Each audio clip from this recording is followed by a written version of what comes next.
Hello, and welcome to the Kosh. I'm your host, Timber Smith, and the Kosh is a podcast that spotlights people who've had an association with the Kosh or the surrounding Fox Cities area. Kosh listeners, how are you doing today? It is good to be back. Summertime is a tough time to try to coordinate recording with guests, just because everybody's doing their thing. Everybody be kicking it. Everybody's taking vacation, including me, even though I'm not going to lie, I ain't really took proper vacations yet. My self-care habits have been horrible, but I'm going to get on it. And I think I'm going to take some time in the fall. But we are here today, and I am super excited to be here, and I hope you're super excited to be here. It's a little gloomy outside. I like to give a little bit of a weather report. It's a little gloomy outside, but the energy is fire in the space. I can't stress that enough. And you know why? Because I'm about to tell you, and you already know what I'm about to say. It's because I have an amazing guest. Yes, no doubt. This week's guest, I am super excited about, super amazing. We about to have a fire episode. No ifs, ands, or buts. But without further ado, let me go ahead.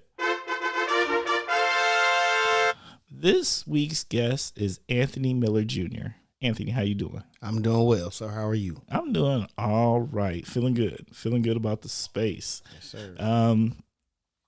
Let me just go ahead. You know what? We're just going to jump in. Okay. Because I think this episode is going to take some time. So maybe normally I would banter with you a little bit. Yeah. But we just going to jump in. Okay. All right. So, Anthony, what's your connection to the Kosh in the surrounding Fox Cities area? So I currently serve as the Director of Diversity, Equity, and Inclusion for the Oshkosh Area School District. But my initial connection to the Kosh is by way of being a college student at UW Oshkosh. Bruh. Facts. Yeah, so. Titans. Yes, sir. Hell Titans. Originally from Milwaukee. That whole moniker, when they say it takes a village to raise a child, that is me through and through. Product of a single parent household.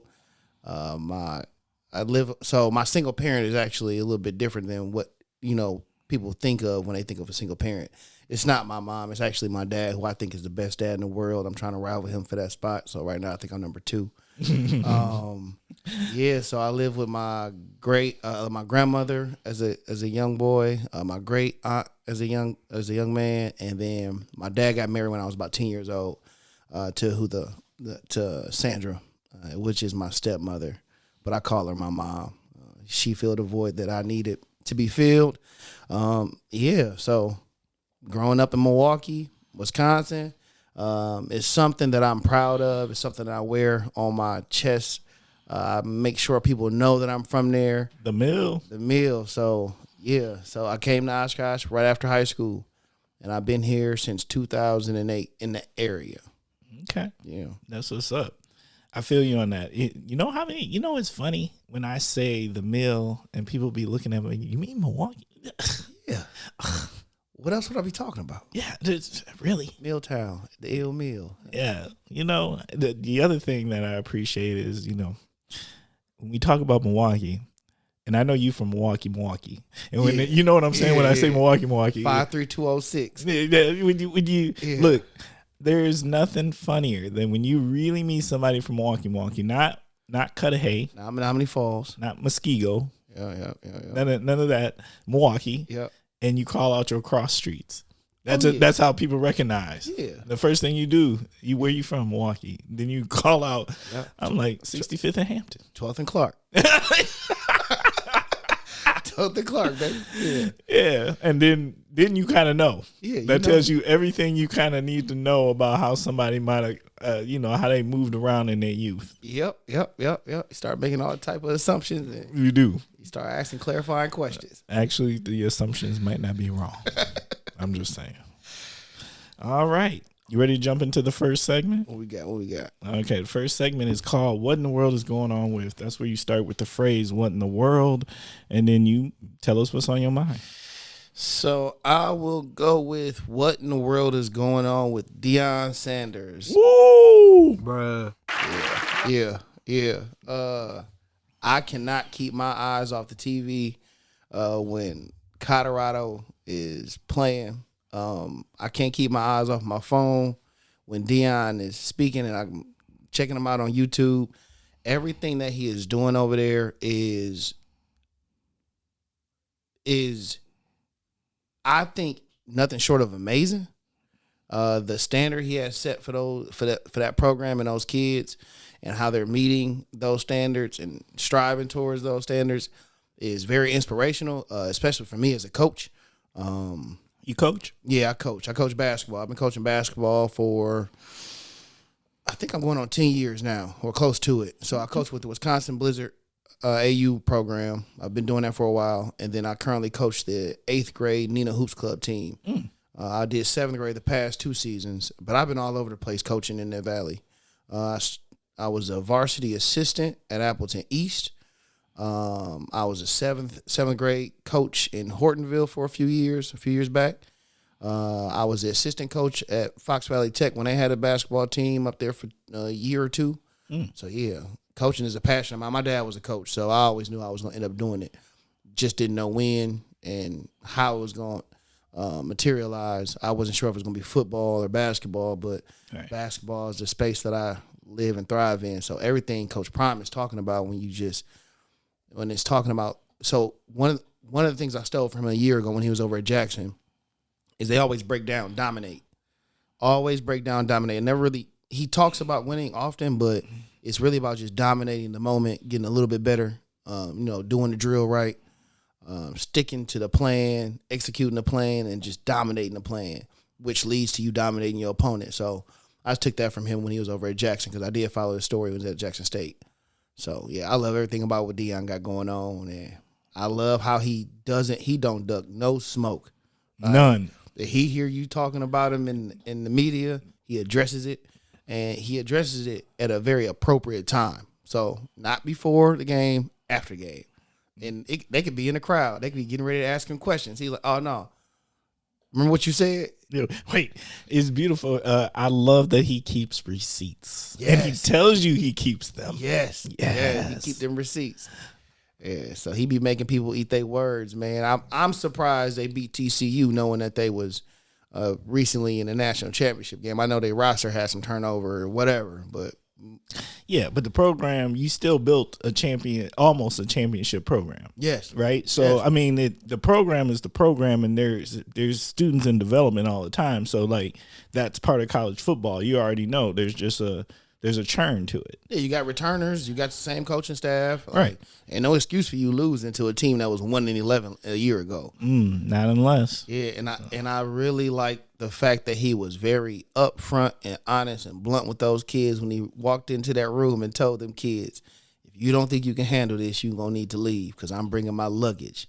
And it's Louis. He was not lying. Yeah, so getting them kids into that transfer portal. But I think he actually did them a favor by being that upfront and honest with them. Yes. So they were able to find the programs, hopefully. Oh, right. Yeah. So. Well, here's my thing. How many of those students now probably didn't believe? And then they left? Yes. And now they look and say, Yeah.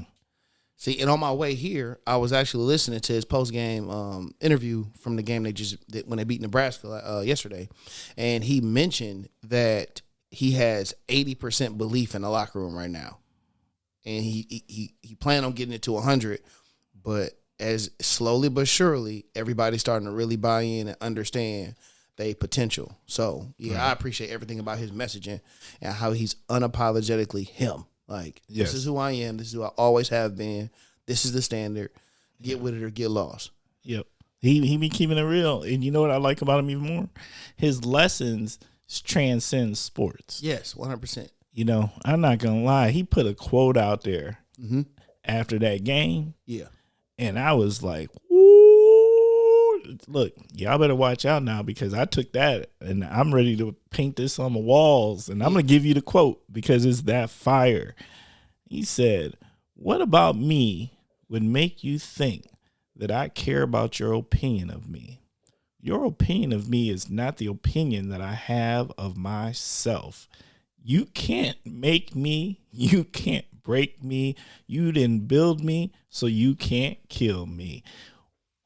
That's tough. Hey, that's tough. You know what? You know why I like this so much?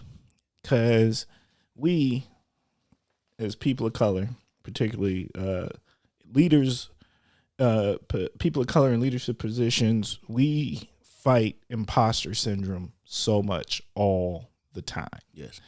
All the time you're trying to figure out, are you worthy? And did I deserve this? And yeah, you deserved it.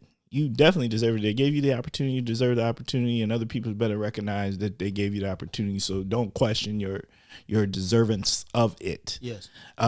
What I like about this is he's saying have no doubt about it. Yes. You and I wish more of us would assume this attitude. Okay. Because I think this attitude truly sets the tone of come in here with your nonsense if you want. Yes. But it doesn't matter because you didn't make me. I'm going to transcend you. I'm going to keep my receipts. And I'm going to show you wrong.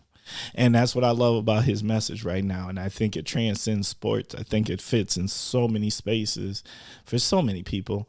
And you know what? I don't follow college football. No. But I'm going to follow Prime. Oh, man. Coach Prime. I want to go to a game. Hey. I want to go to a game. Okay. You know what? I don't know why you just said that because now that's going to have to happen. Yeah. We're going to have to do that. Yeah. I can't wait till he put together his professional development or his seminars. I got to get in the room with him. Yes. I got to feel that anointment that he giving out. I just want to be in the crowd of a game because you already know. Yeah. He sold out a season. A season that ain't been sold out in 26 years or something like that. Yeah, before the season started. Before it started. They ain't even win a game yet. It's just Prime. And right. I remember watching Deion as a kid and my dad just talking about him and just being able to see what he was doing. And I think the thing that really got me about Deion is I had a misconception of him as a cocky person. Like I thought he was on the field just talking mess, and you find out like that's not how he played. His game was flamboyant, it was boisterous, but it wasn't disrespectful. Yeah, it was just him going out there balling. Yeah. Both sides of the ball. Yeah. Special teams. Well, I don't know about you, but the way I feel about the one position in football, there's only two. Okay. That I feel like there's always a little bit of there's a little hype to it. Okay. A little bit of flamboyancy to it. Yep. And that is receivers and defensive ends. Okay, yeah. Look, because often it's mano a mano. Yes. So it's gotta be like that. You know, the rest of it, I feel like there's team stuff going on. Yeah. There's a lot of team stuff, but when you get to that defensive end, and when you get to that receiver, I'm gonna add one in there for you then. Oh, okay. Defensive back, corner, because you got to guard that receiver. That's why they get so excited when they just get a simple deflection or interception. But yeah, I'm gonna add that one in there to your list. All right, I'm with that. Okay. All right. That's actually the one I was trying to say. Yeah. That's what I meant. See, that's how much football I know. Yes. All right. Cornerback. Yep, cornerback. All right. So, okay then. Let me my what in the world is going on with is what in the world is going on with the person who decided to glue their feet to the floor? You heard me. Bruh. Decided to glue their feet to the floor at the U.S. Open during Coco's match. So you got to fill me in on that. I hadn't seen that. Okay. So like it was the semifinals match, right? And it was Coco and I don't know the other young ladies. And then all of a sudden there's Coco now, she was putting a hurting on the young lady that she was playing against. And it looked like she was about to go on and sweep that through. And then some protesters, and from what I understand, they were environmental protesters. I'm not quite sure, but this is what they kind of said because they were real hush hush about the protesters, but they said some environmental protesters. Yeah. And then there was this huge disrupted the match, and then there was this huge delay, and the delay went on for almost I want to say like 50 minutes. So Right. I'm curious to know, how did they know their feet were glued to the floor? Well, because they went up there to address it. And then, normally if you got protesters, you chase them out. Yeah. And you'd start the match back in like 10 minutes, 15 minutes. But this just went on. And then you just went on. Were they and standing? It just went on. They had a bunch of cops. Okay. They had a bunch of security and officers surrounding the situation, right? Yeah. But you're wondering, they had gotten all the other protesters out, right? Because it was a group of protesters, right? Okay. So all the other protesters are out. There's only one protester left, and you're wondering, they took off. Well, no. I mean, I said everybody else took off. Well, they got taken out. Okay. Because this is it's a tennis, arena. Yeah. Okay, I thought they bolted out. Okay. No, they didn't get the bolt nowhere. They got taken out. Okay. And then there's just this one protester left. Yeah. And they're telling you there's one protester left. But the announcers don't know what's going on either. Right? And everybody's wondering what's taking so long with this one protester. You got like 15 officers and security up there in the stands dealing with this, right?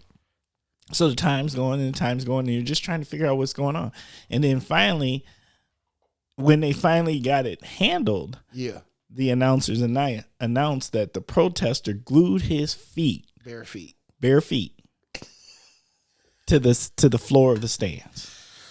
Oh, okay. And here's my thing. Glue. I don't know if they didn't give the details like that. Okay, bruh. But what I will say is, like, it was creative. Yeah. But I got a problem with it because, look, don't be messing this up for Coco. Yeah. Coco, this was her opportunity. She was headed towards her first major. Okay. Coco 19. Yeah. She been, we've been watching Coco come up since 15. Yeah. She's been in the circuit.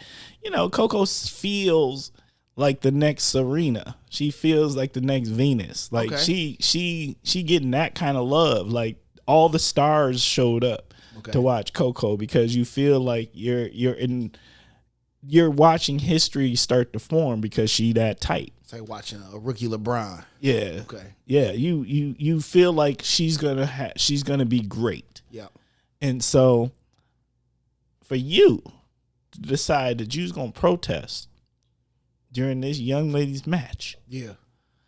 While she handling business, and glue your feet to the floor, and tennis feels like it's a thing of pace and energy, right? Yeah. Like if you in your mode, you need that momentum. You need that momentum, right? And you're gonna glue your feet and cause a 50-minute pause in a tennis match. You know how much harm that can do. I mean, it's tennis because you got to be warm. Yeah. You running, you swinging.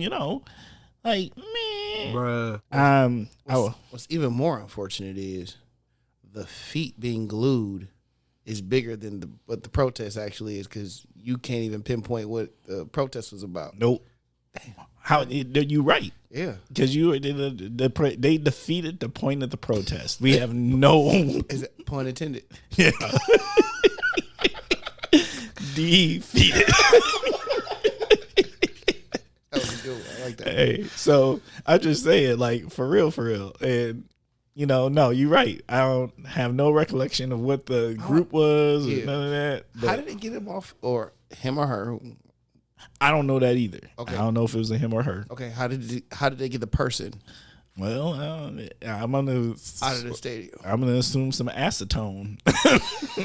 Like the bottom of the person's feet off.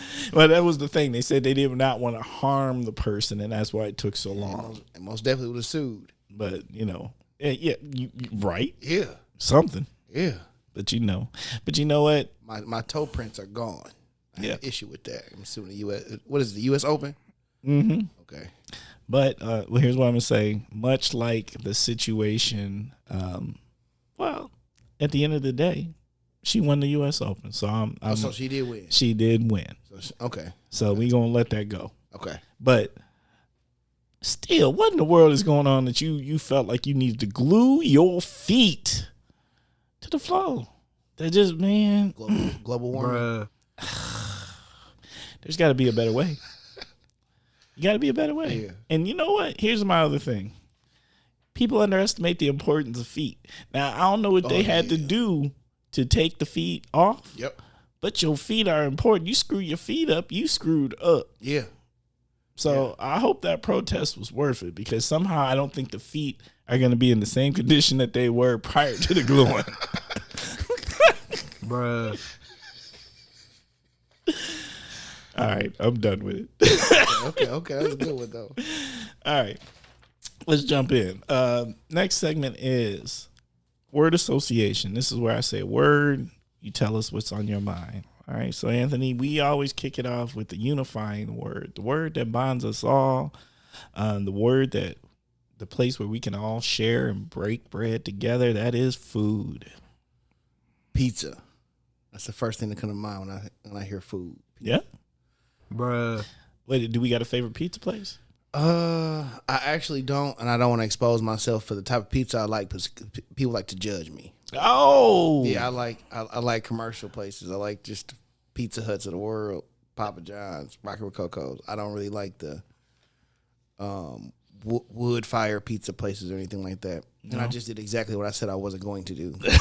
I'll be vilified for this. There's some pizza places I do like, but yeah, Pizza Hut, Rocky's, Papa John's, keep it simple. Wait, they all good. Yeah, they are. I ain't gonna knock none of them. I think they all straight. Little Caesar's okay if it's hot. With Little Caesars, you know what? You know what I love about Little Caesars? Yeah. Little Caesars is the pizza. It's like the McDonald's $1 chicken sandwich. I'll give you that. It is the sustenance of poverty. Yes, yes. Sometimes you gotta stop and get you a $5 pizza. Bruh. Hot and ready. Ain't nothing wrong with that. No, that $5 pizza will carry you through. Yeah, you and a couple of your guys. Yes. No problem. None. I will say I have an issue with Domino's, though.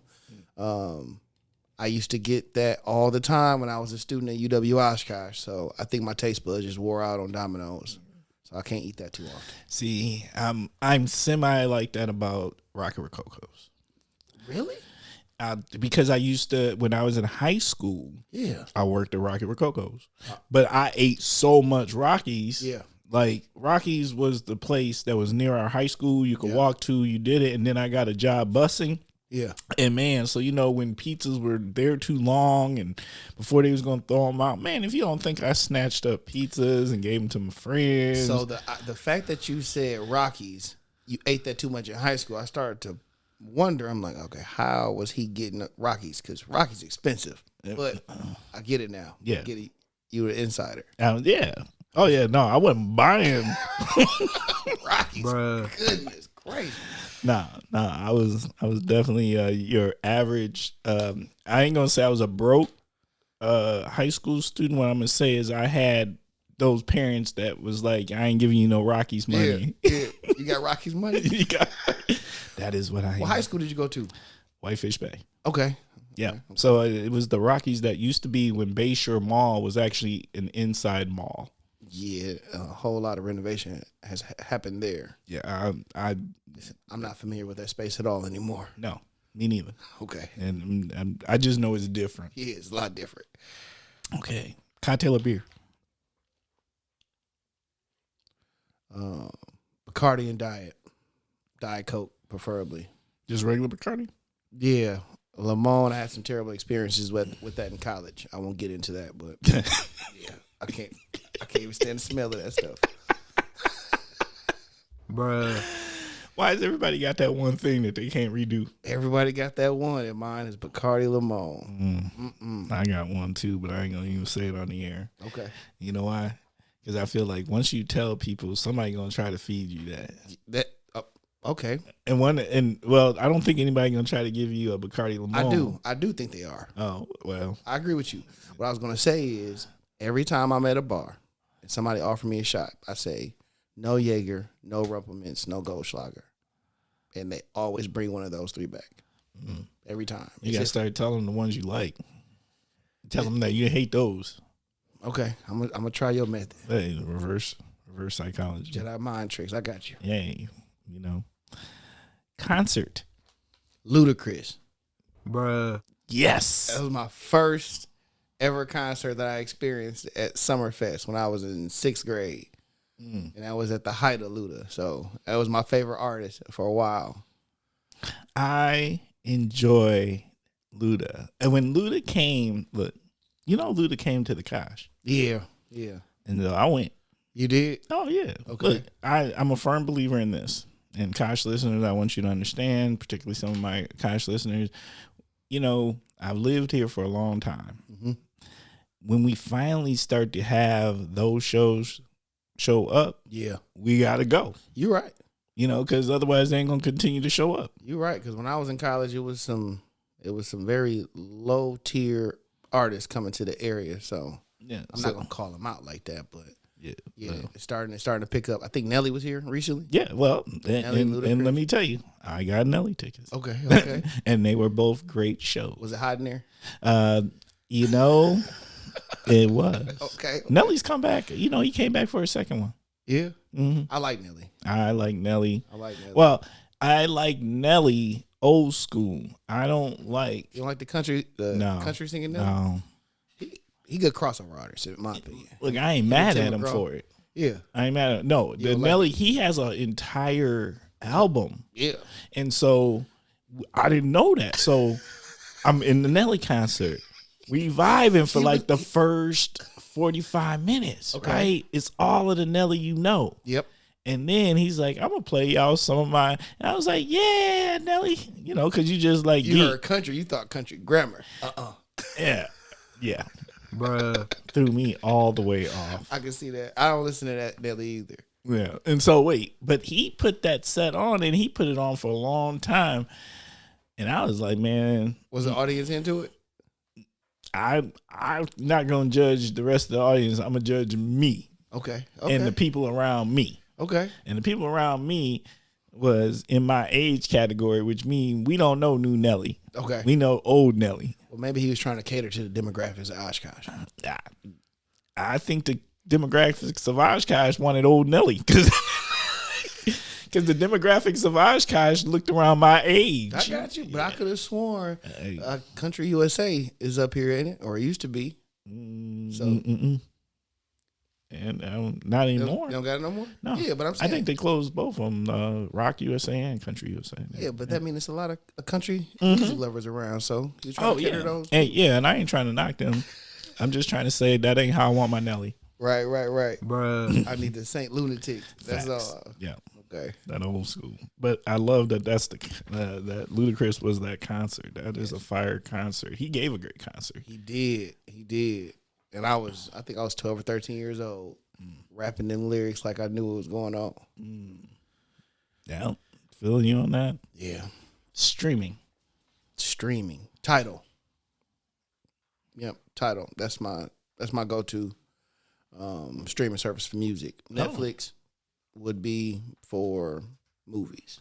Okay, Tidal. Now, see, when you said Tidal, I thought you was gonna put me on to some new show or podcast or something that I didn't know about, but now you say Tidal, this the other music service. Like, I don't know about that music service. Yeah, I don't use whatever else everybody uses. I don't know what else exists. I think a lot of people I use, and I shouldn't say a lot of people, but a lot of people I know use Spotify. Okay, yeah, Spotify. Okay, yeah, I like Tidal.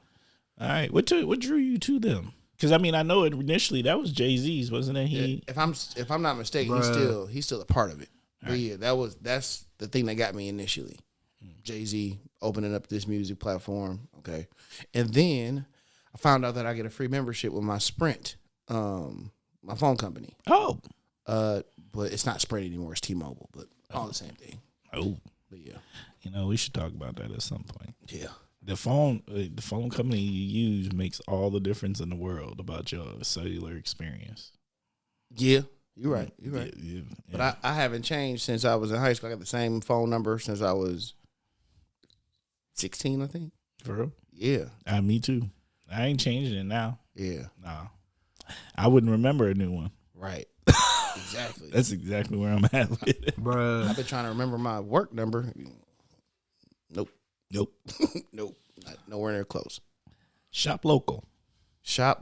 In the Valley? It's local. You can be, but it can be shop local. However, it's your word association, so whatever. Bill Paul and Nina. I've been frequenting that place often in Division 1 in Appleton Mall. Okay, so wait, break those down. So Bill Paul Limited is more casual. Okay. Shirts, ties, tie clips, shoehorns, all that stuff. Okay. Division 1, I'm a big sneakerhead, so they have all the Jordans, the Yeezy slides, and streetwear. I'm not really into streetwear. I think I'm a little too old for that, but I wear the shoes. Okay. They're a resale shop. Yeah, look, I get it. Yeah. I respect the people in the shoe game. Yes. But I can't do it. I just can't. Yeah. No. I literally got into sneakers a little bit more during COVID because I was reselling them. Oh. And then I was justifying my purchases by reselling the shoes to be able to make enough profit to buy a pair of shoes. I think there's a lot of people that be trying to do that. Yep. And then I start selling them big time. So yeah. Yeah. I can't give it. Yeah. Yeah. I'm not gonna lie. I now understand in my youth, because I was around when the original Jordans came out. Yeah. In my youth, that was important stuff. Yeah. But now, give me a pair of them $30 Adidas on sale. I could really care less. I'm still in the outlet now. I still go there. Yeah. But yeah, my dad wouldn't buy me no J's when I was a kid, so now I can buy a couple pair. I'm gonna buy some. Yeah, I ain't mad at you for it. Yeah. You know, but I will say I spend, if I'm gonna spend money on shoes, because I'm not gonna act like I ain't got a lot of shoes. I got a lot of shoes. I know you do. But my shoe game, if I'm gonna put money, it's gonna be in Timberlands. Okay. If you would have saw the look that Anthony just gave me right now. Was it of judgment? Yes. I was trying to hide that.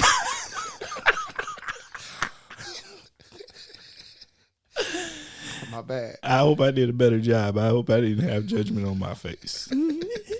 That is fair. That is fair. All right. Resources.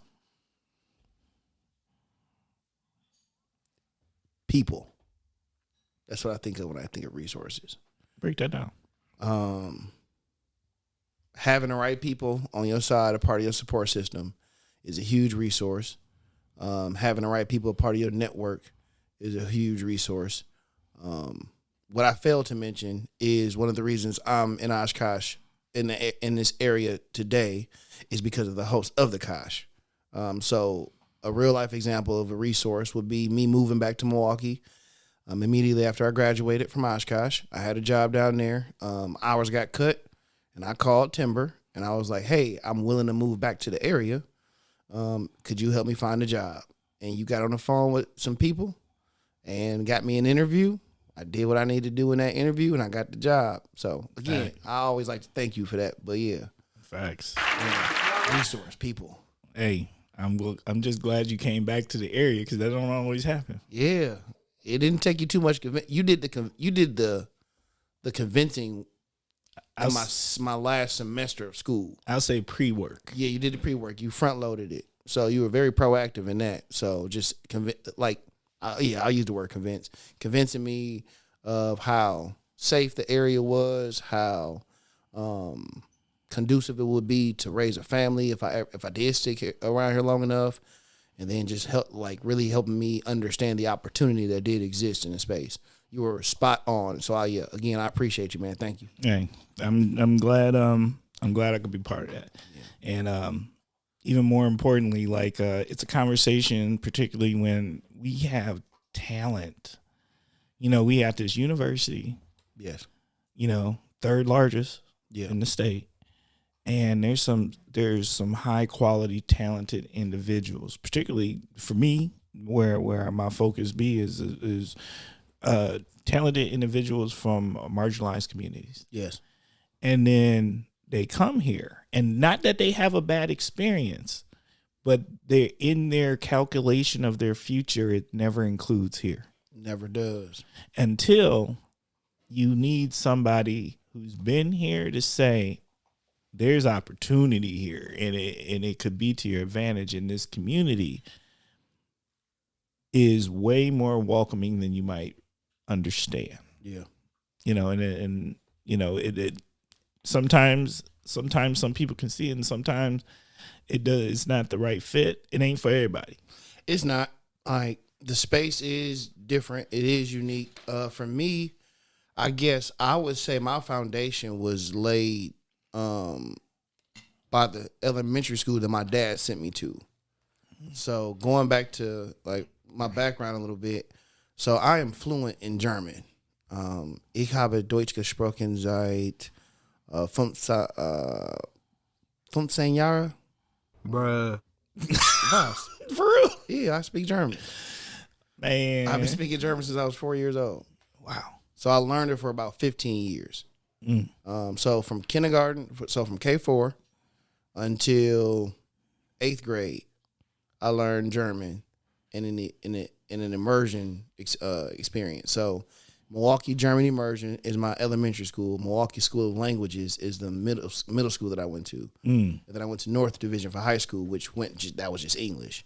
Yeah. But yeah, me having that foundation of being around people that did not look like me at MGIS, because if I had to guess a number, it was probably 92% white at the time. Because yeah, like it just wasn't that many black kids there, or Hispanic kids or Asian kids. Yeah. We just didn't exist out there. But yeah, just having that baseline of how to interact with other cultures, experience different types of food. My friend groups were, when I say diverse, I'm more so talking about like their lifestyle. So like I have friends who lived in situations like me, where we're a product of a single parent household. Or I have friends who had two parents in the house.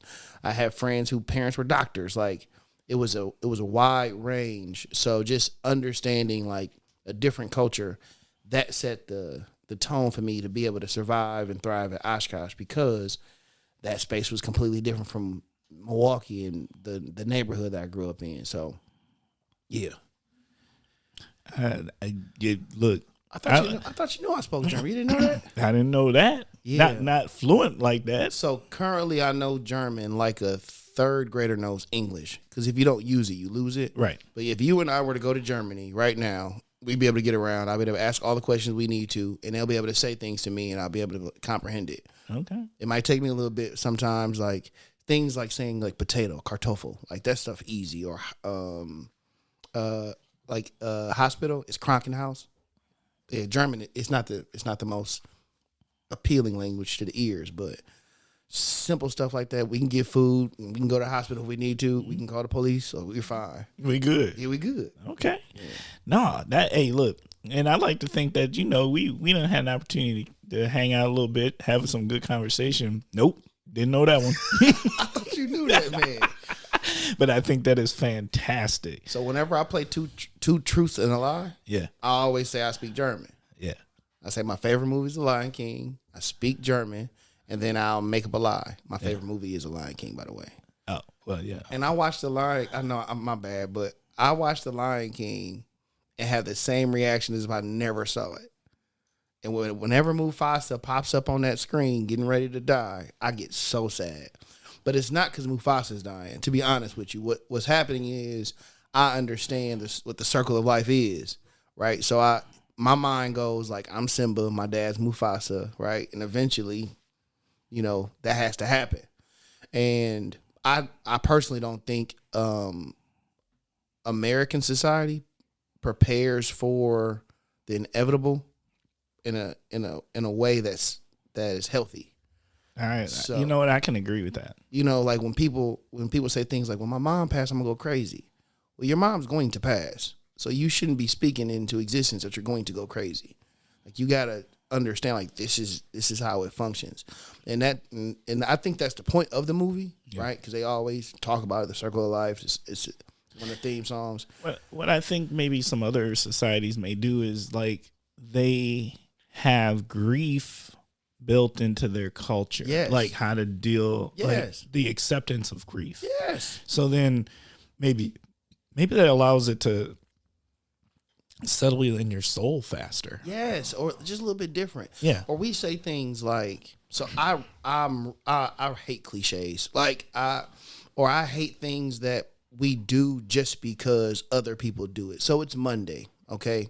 and you walking into work and you say, "Hey, how's it going?" "Oh, it's a Monday." I stay away from people like that. You mean to tell me you feel like this 52 times a year? Like you just in a bad mood because it's Monday or it's Thursday? Oh, it's Friday, Junior. Get out of my face, man. I can't associate myself with people that do that because it's like you might be an energy vampire. Or, like I don't know. Like it just throws me off a little bit. I do it. You do? I do, and I'll tell you why. I can't. No, I'll tell you why, though. I never. Hey, out of all the conversations we've had, I ain't never experienced that from you. Well, because Don't expose yourself. Well, no, what I'm saying though is like when, particularly like I've got an elevator now. Yeah. Right. So when we go into work, we're all huddled up in the elevator, and there's got to be that small talk. And these are people who are in different departments that I may not know that well. Yes. Like it's just so whatever is going to be said at that point is going to be common and light. Yes. Right. It's just going to be like, oh, okay. But don't gotta be grumpy. Wait, I don't think the Monday statement is a grumpy statement. Oh, I'm talking about the people that say it with that type of connotation where it's like, it's Monday. Oh, yeah. Wish the weekend was longer. Like, nah, man, I can't get down with that. Yeah, I don't do that. Okay. Not that. We good then. But, how there's just those common things you say when you just like trying to, it's awkward silence. Yes. So you got to say something.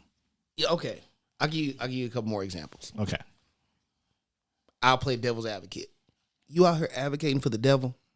Like, what makes you say that? Why can't you just say I'll advocate for the opposite side of the argument? Like, what makes you say the devil? Like what made you say that?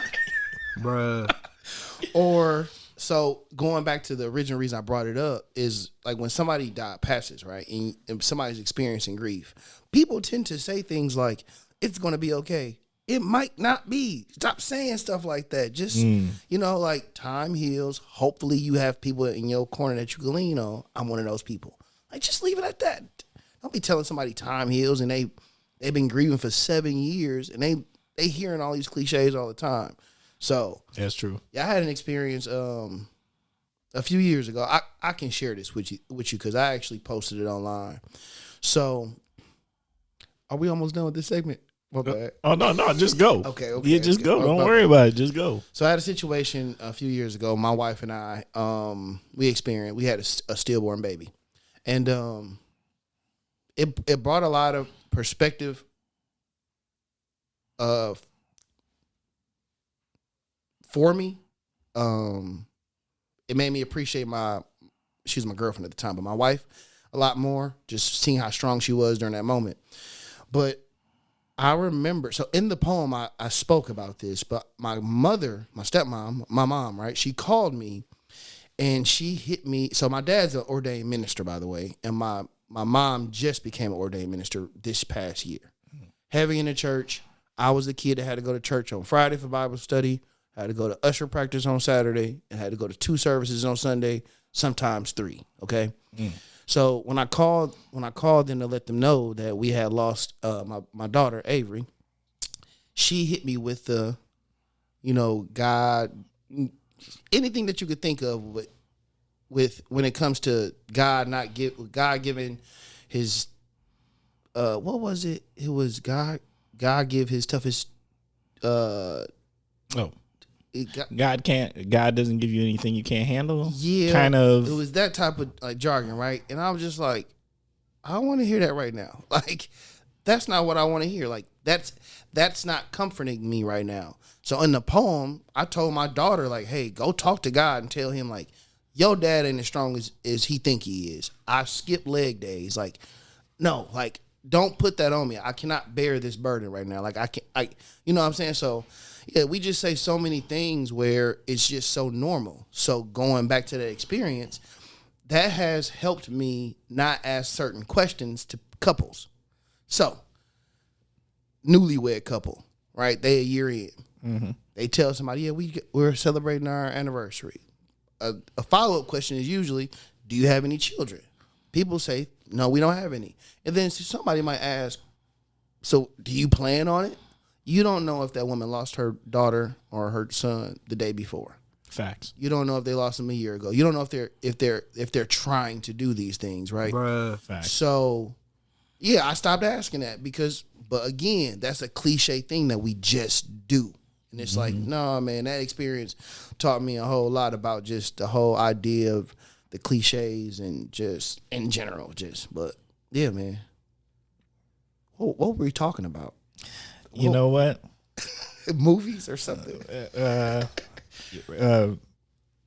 Resources. Resources. We was talking about Lion King. How we Yeah, get to Lion King? We were on streaming at one point. Well, no, you know what? We were at resources. We had a full conversation about a lot of different things. It's okay. And no, it is. You know what? That's the point of the conversation. Yeah. And this is, you know what? I love, Kosh listeners, I don't know if y'all always get this. And I wish that I get an opportunity to spend time with each and every one of y'all in this space. But when you in this space of the Kosh, like, that conversation is so authentic. Yes. It's just, it is what it is. And what I'm always hoping, what the true hope is in the conversation is like, we need to get to know each other. Yes. We got to know our neighbors. We got to know the people who are walking around in our community as people, to humanize us, to strip away assumption. Like Anthony walking around here, you know, this young man speaks this German. You can say it. This black dude, no German. This black dude, no German. Yes, right. And so, I'm just saying, like, that's what we're always hoping for in these conversations with the Kosh. But, like, when we really get in this space and start sharing the humanity of each other, yes, like, it's powerful. Yes. Because you realize, like, these silo walls are thin. Mm-hmm. And I promise you that there's a lot of other people listening out there who are thinking like you thinking, that have shared an experience like that, and they're thinking like these cliches, these things that people just think. And it's not with malice, it's just non-thinking things you just say because you've heard others say it, or it's stuff that eases awkwardness in little spaces or closed spaces or in passing. But the meaning behind it could be so much more. Yes. So that's just real. And I don't know about you, but I've never found anything more awkward than when somebody passes. Mm-hmm. I almost hate to have a conversation. Mm-hmm. Like, you know what I do?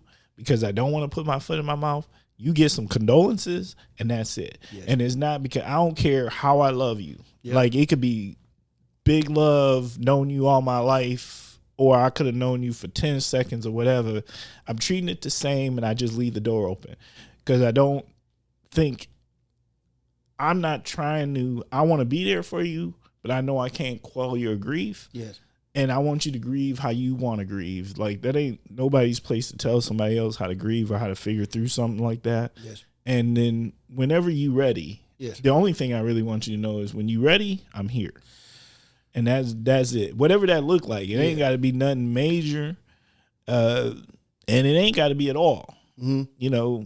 At the end of the day, though, at least I want you to know there's thoughtfulness in there. Yeah. But I don't want to say nothing crazy. So my dad really taught me something without directly teaching it to me. My dad will make fun out of any situation. I'm talking about just like it's like we're not supposed to be laughing right now, but we all here is sitting here slapping our knees. My dad actually has a pacemaker in his chest, and what I'm going to describe is how we make light of everything. So me and one of my buddies up here, Greg Cooper, shout out to him. We were joking about something because my dad had to get like some type of health check. So we called him and we asked him, like, what type of battery you use? You use, like, the Energizer Bunny battery or, like, Duracell? My dad said, what? But, like, it was a very serious moment. I was needed to check up on him, but, like, I had to make light of it. Or, like, we're always doing that. So the way I approach it is find some type of moment, if it does exist, to lighten the moment a little bit, but then attack it head on. Like, for me not saying anything could be problematic to my friends, right? They might take it as, my nickname is Nook, by the way, so I can't, it's very hard for me to refer to myself as Anthony. So my friends might be looking at me like, well, Nook ain't said nothing, so he don't care. So I know, like, the type of friendship I provide to people, and I know it's expected of me. So when it comes to people grieving, I just let them know, like, I am here. No, I don't know how you feel. My dad is, I don't know how you feel. You lost your mom. I don't know how you feel. I'm not trying to tell you I do. I will never say that. Mm-hmm. Even if you lost your granddad and I lost my granddad, I still don't know how you feel. My relationship may not be the same, like, relationship dynamic between your granddad and mine.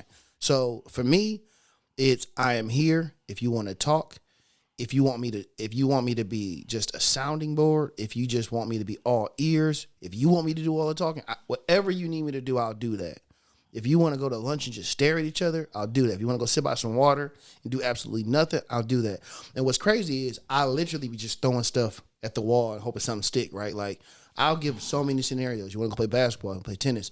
You want to go golf. I suck at golf, but I'll go out with you. Like, I don't hunt, you hunt. I'll go out there and sit in a deer stand with you, tree stand, whatever it's called. Clearly, I don't hunt.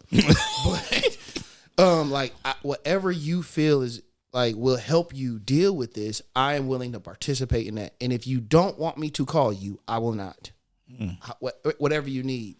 And something that recently happened. So one of my buddies from high school just got married this past August, so last month. And my wife and I went. And I hadn't seen him in maybe 10 years, easily. So I was kind of shocked that he invited me to the wedding in the first place. When he saw me, he was like, hey, man, look, I knew I had to invite you because when my dad died, you were the only person in our friend group that checked on me up to 5 years later. And I was honest with him. I was like, to be real with you, I knew that you needed the support, but selfishly, I know in 50 years, I'm going to need it. Right? Yeah. So I'm going to need somebody. Yeah. I'm going to need somebody that had to deal with this. Right. Had to get married without their dad being present. While I'm sitting here in a different space, I won't call it privilege, but well, for lack of a better term right now, I'll call it privilege. I had the privilege of having my dad marry me and my wife. Like, he was the person, you know. So, yeah. So, I was flat out honest with Brandon. Like, yeah, bro, selfishly, that's why I did it. And he was like, thank you. Like, we all got our ulterior motives, right? So, yeah, some of us not willing to express it that way, but sometimes I don't even think we know. Right. Like, we may not be able to express it because we may not have it fully realized to be able to say it out loud. Yeah. And remember, Lion King, my favorite movie, man. So, yeah. So, all right. Last word. Diversity.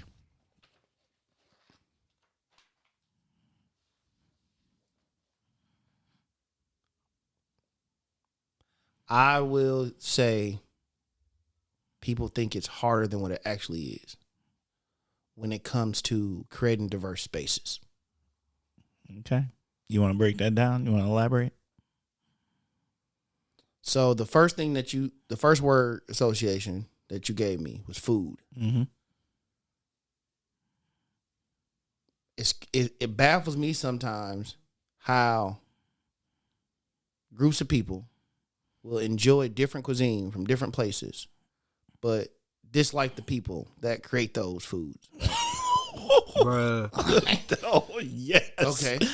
Why do I be thinking that? Yeah, it's like, that's just crazy. Like, okay. So. I'm not even going to tell you. I got you. Wait, no, I'm going to put my experience out there. Wait, I'm going to put that out there because I just want to say this and then I want to go back to what you said. Okay, go ahead. But literally, I be in like, now, if we all remember during the campaign how the former president was talking about people and from certain places, and I'm gonna go specifically to our Mexicans and people like that, and what he said and called them and stuff, and why I be in Mexican places owned by Mexican families, and people be sitting here in they Trump hats and Trump shirts, and I'm just thinking, this makes no sense to me. No, None. because none of it makes sense. Like not liking somebody that you don't know doesn't make any sense. Yes. Regardless of race or ethnicity, it genuinely doesn't make any sense. Mm-mm. So you can't be sitting there trying to make sense out of it. Yeah, and I don't, but I do be. It gives me pause every time I'm there. Yeah. Right. So going back to the food, right? We all eat. Mm-hmm. For the most part. There are some, special circumstances where people aren't able to, but for the most part, we have to consume nourishment at some point. That is a very simple bonding tool that we should start to use more often. It's that simple. So at the end of the day, on the dinner table, for most people, there is a carb, a vegetable, and a protein. We all eating the same thing. I don't care if it's pasta. I don't care if it's tamales. Like, all these things are existing in this meal. They're just seasoned differently and prepared differently, cooked to a certain temperature for different. That's all. And it's like, instead of trying to figure out what makes us so different, why can't we just do our best and due diligence to figure out how we are connected? Because we have a lot more in common than we have that's not. So even when somebody says, well, I don't like that music. Well, you like music. Mm-hmm. Can we find a song that you do like? The hip-hop song that you might like? You might not like any of the new hip-hop songs, but you might like Nelly. Mm-hmm. Might like Ludacris. Okay, that's a little too modern for you. You might like Run DMC, like somewhere in there. So I don't like country music, but there's a few country artists I listen to. Oh, facts. Like Me too. Yeah, so like, can we find that song? Like, can we play Journey? Like, I know that one. Like, Oshkosh, yeah. Kosh staying that one on my brain big time. Shout out Molly McGuire's. Bruh. So, it's just, that's what I think of diversity. Is people make it a lot more difficult than it needs to be. I could talk about that for quite some time because it's, as simple as it is, there's a lot of nuance in the conversation that needs to be had. But yeah, at the end of the day, like, we got a lot more in common than people like to give us credit for. Whether you black, white, Asian, Hispanic, like, from another country, don't matter. If you're from Milwaukee, if you're from the Kosh, you're from Appleton, Needham, Amro, Sparta, it don't matter. We got so much more in common than we do that's not. So. Facts. Okay. Next segment. What we got? We got the Kosh Hidden Gems. This is where this gives you an opportunity to share a hidden gem that you have found here. Not necessarily in the Kosh, it could be the Fox Valley region. Yeah. And it could be something everybody knows about, but maybe they don't know this one particular thing about it, some programming or something. But what do you got? So I currently live in Neenah. So when I'm getting off of 41, I'm driving home, and in the morning I'm driving to work, and I repeat that.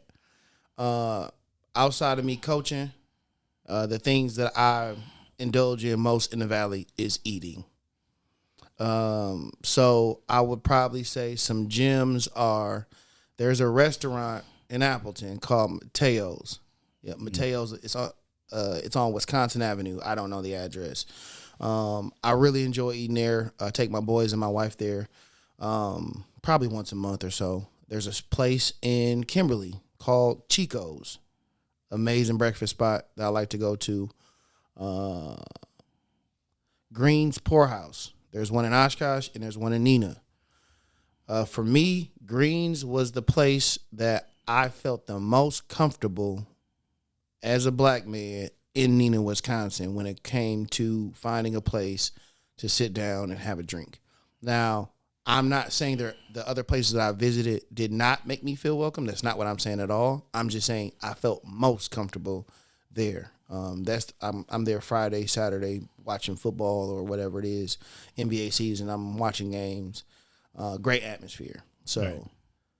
yeah, those would be my 3 gyms. Yeah. I like it. I like it that you centered around food. Yeah. It makes it. And you know what? I appreciate what you're saying because I'm very picky about my spots that I like to. I'll try anything once. Yes.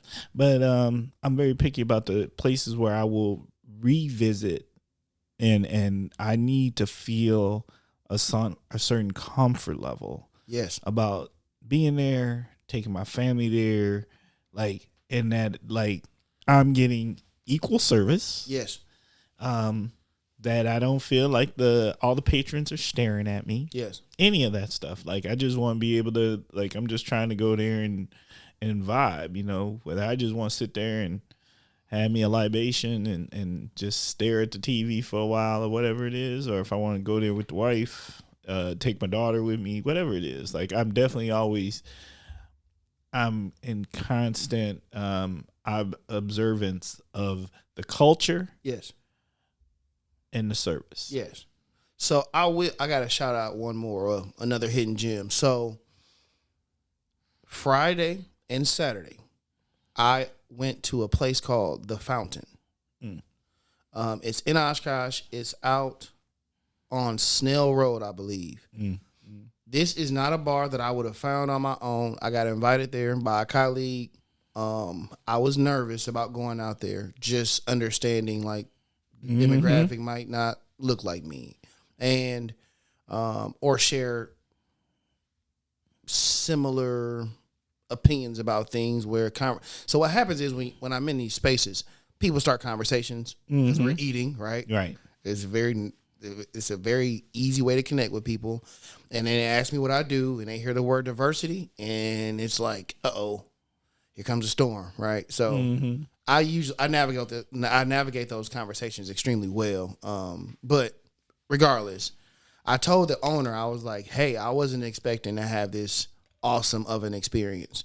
So yes, I went there Friday and I took my wife back on Saturday. And I may even be going there today to watch the Packer game.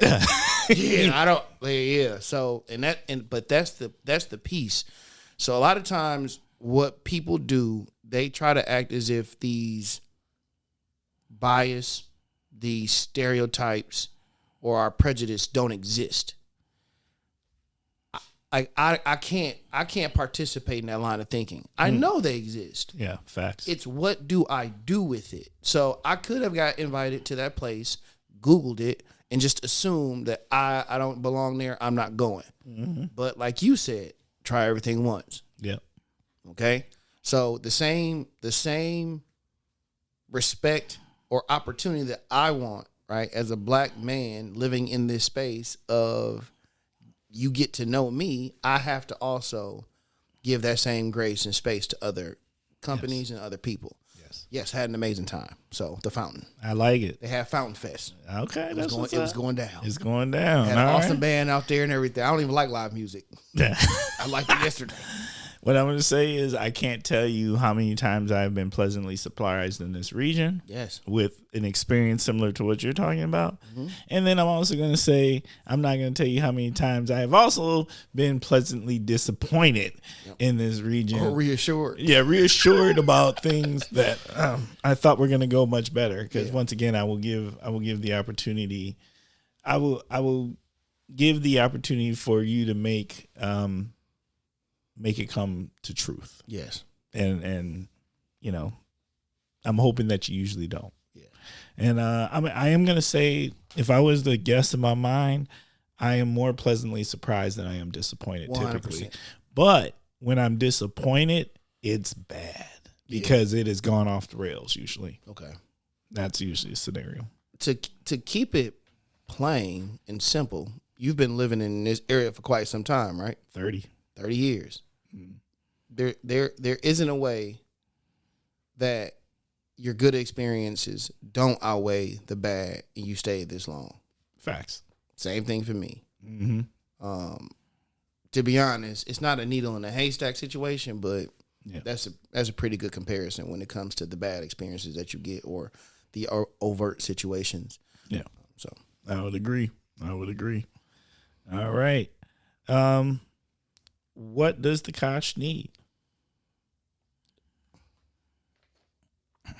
So I'm going to say that affinity groups for people that are part of underrepresented, underserved populations in our area, for professionals that are for social experiences or gatherings, versus me always having to meet somebody in a professional space and not knowing that this person existed and they're doing these amazing things in the community, and then the professional connection is necessary, but being able to have a conversation with somebody about some of the things that we experience in these spaces, that it doesn't have to be formal, I think is something that's missing in the Valley, that's missing in the Kosh, and I think there's an opportunity there that needs to be explored, because sometimes you just want to tell somebody what's going on and get their perspective on it. Mm-hmm. You want to know that you ain't tripping. Right. Like sometimes it's just like, okay, let me run this across you. Right. To just make sure that I'm not crazy for thinking what I'm thinking about it. Or even to be able to ask somebody, hey, did I mess up right here? Like, did I react inappropriately, or did I jump to a conclusion? Like, help me understand this. Or sometimes when I'm experiencing a microaggression, I don't need you to say, I'm sorry that happened to you. Sometimes I just need you to be like, damn. Okay. Facts. That's it. Yep. And for the most part, people that are part of these groups already, like, we know how to navigate the space. So I just really wish there was something more for influential professionals in the area to just hang out. To me, an unofficial support group. Yeah. Just literally, like, and when I say unofficial, what I mean is, like, I don't want somebody with a degree in counseling or something like that. No, I'm just looking for people who understand what I'm trying to say from the perspective that we share some common different demographic qualities. Yes. That I just want to be able to just be like, look, man, this happened to me at work this week, and bro, am I, like you said, because I do that all the time. Am I tripping? I'm tripping. Or the other one, you are so right about this, is I question, did I respond to that correctly? Yes. I have that less.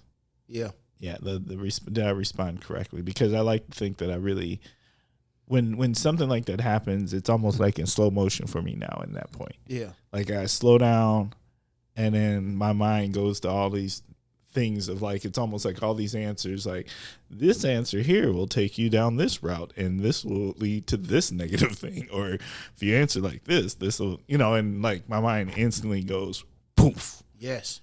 And start doing all this stuff. But then you got to think about what Deion said. Your facts. Hey. Look. Yeah. We might have to. I might end the Kosh with Deion quote again. That might have to happen, because Deion was not playing. Okay. Awesome. All right. So at this time, we're going to take a quick commercial break for the Kosh. Did you know there are children in the Fox Valley in need of hearing aids, but their parents struggle to provide them because of lack of insurance or high copays? I am Juliette Sturkins, audiologist and board member of Here in the Fox Cities, and proud that this small local nonprofit organization has helped fund hearing aids for some 30 kids. Your donation would help more children hear.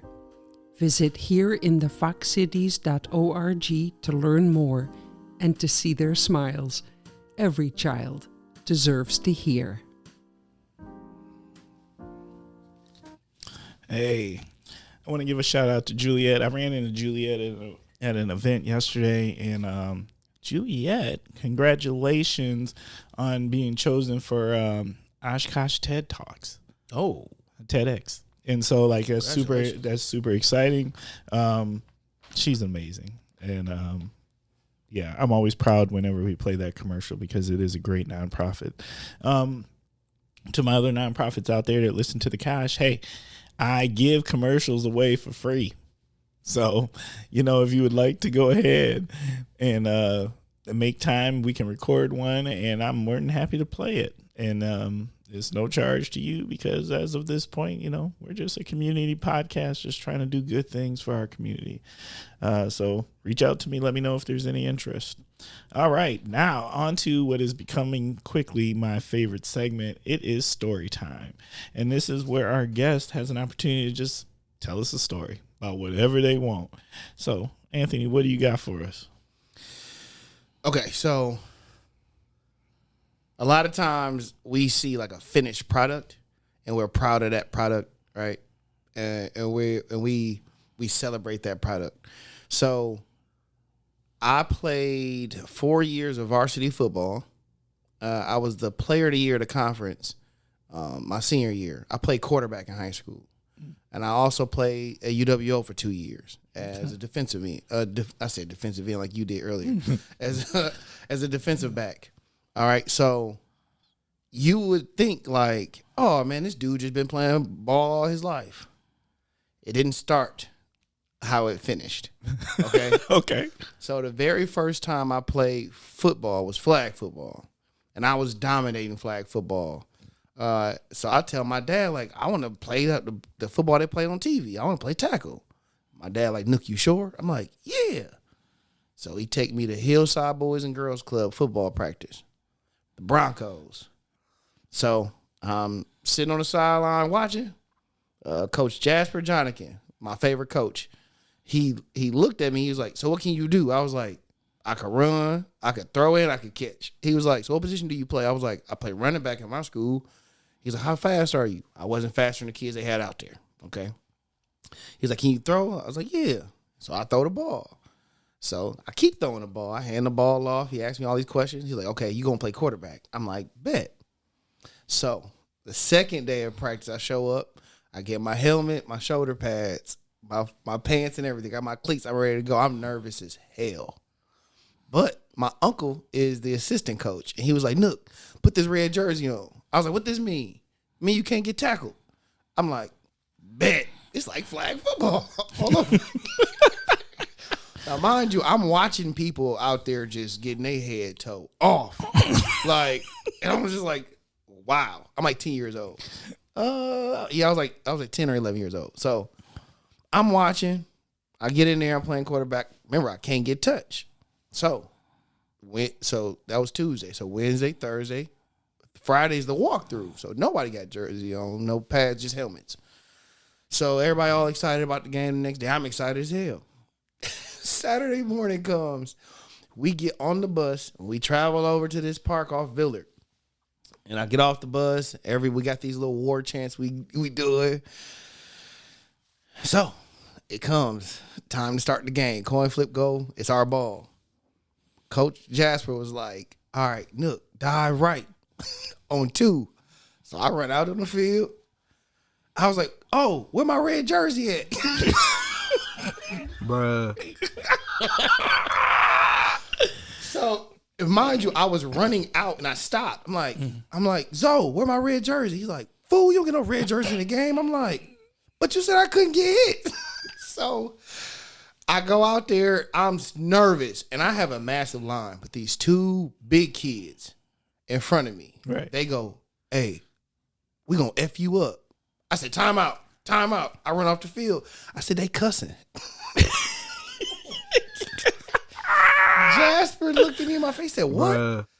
I said, they cussing. They said they gonna F me up. And he says, they are gonna F you up. I'm like, so they gonna tackle me? He was like, yeah, get back out there. I don't run out there this time. I'm like walking. I'm going back and forth in my head like, what am I gonna do if they get to me? Like, so I'm like, okay, y'all, dive right on 2. And my cousin is my center. Like, I know he gonna protect me. He tells me, he's like, look, I got you.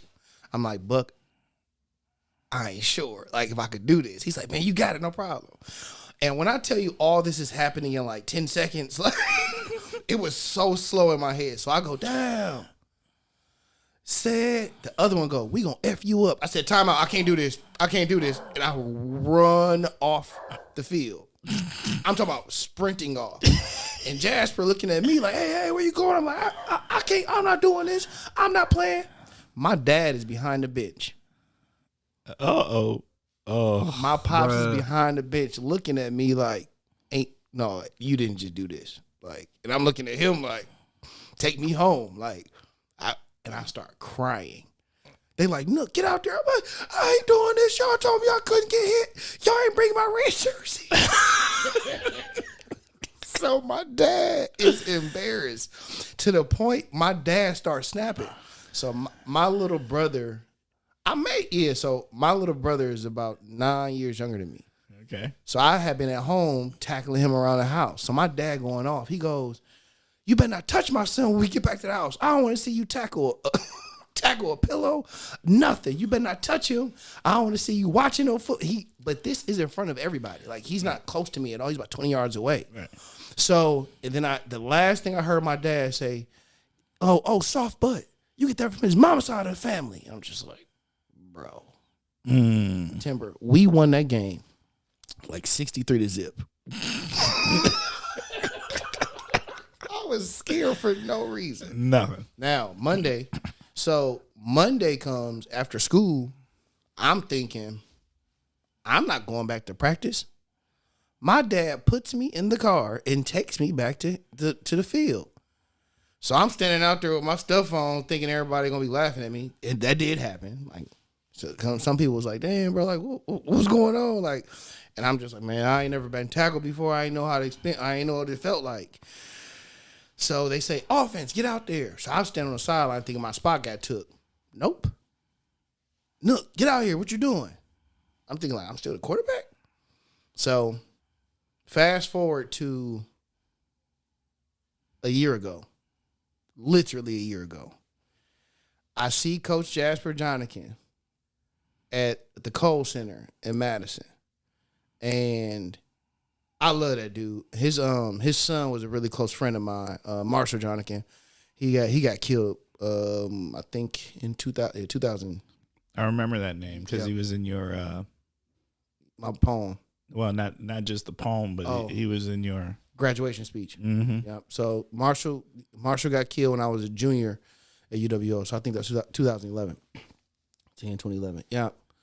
Okay. So I'm talking to Jazz and we exchanging hugs and pleasantries, and he's trying to catch up, and he tells me that he heard the graduation speech and how grateful he was. And what's crazy is I never considered the family when I was putting these people in my poems and in my speeches, because I do my best to make sure I take my friends with me everywhere I go, right? Survivor's remorse. Like, I know he don't got the opportunity to do what I'm doing, so if I'm on stage, if I'm in a podcast, I'm going to say his name. But so Jasper and I are talking, and he goes, you know why I put you back in the game? I was like, no. Because we was talking about this whole, we laughing about it, crying, and how you end up playing college ball. He was like, I put you back in the game because you called timeout. I was like, what? He was like, yeah, you could have just ran off, and the play clock would have went down. He said, even though you were scared to death, you had enough wherewithal to say timeout, which saves yardage. Right. He was like, I knew you was smart when you did that, and your quarterback has to be smart. And that literally catapulted my athletic career on the offensive side of the ball, playing football. So little small moments like that where somebody's teaching you a lesson and you don't even know the lesson's being taught is very important. But, yeah, man, shout out to Coach Jasper. But favorite coach of all time. But, yes, kids sometimes don't even believe in me when I tell them the story because of how big, first of all, I'm not big, but how big and bad they think I am because of how much yelling I do and how I push them to go past their limits. And, they just don't see that. But, yeah, man, play college football. But the first day I tried to play tackle football, First game, I cried. And I'm talking ugly cry. Snot. Oh, Bruh. Yeah. okay. Why I love everything about that story. That there was fabulous. I'm not gonna lie, that was good. And wait, here's the thing. As you tell it, I can envision it. Yeah. Like that's real. Yeah, bro. Like, and because yeah, you know what? And there's a whole lot. I don't care what age you are, at playing football. There's a whole lot of chatter that be happening out there. Yes. You know, and a whole lot of So what surprised my dad so me and my dad, we talk about this every once in a while. We bring it up. Every time I played football, I was scared. Every single time. Even when I was the best player, I was scared.